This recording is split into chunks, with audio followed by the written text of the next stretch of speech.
שנית טון כנראה בדים, אני לא יודעת מה, שנית זה כאילו לחתוך.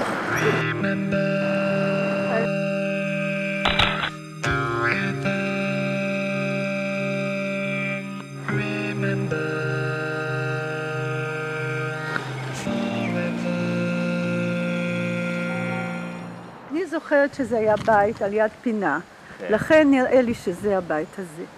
ופה דירה אחת, גר הידיד הכי טוב של אבא שלי, איזידור, עם אשתו, והיו להם 4 ילדים, והם נתנו לנו פה חדר אחד. אז אנחנו גרנו פה בקומה האמצעית, היה לנו חדר די גדול, 4, אבא, אמא, אני ואחי. עכשיו, אבא שלי הלך לעבודה באיפה שהוא עבד במפעל טקסטיל, אמא שלי הייתה איתי בבית, ואחי, הוא היה עומד פה על יד החלון, ואני הייתי עושה לו שלום, הוא היה בחור כל כך יפה, הייתי נורא גאה שיש לי כזה אח. ובאוגוסט 42 הייתה אקציה, והגרמנים פשוט לקחו יהודים איפה שמצאו.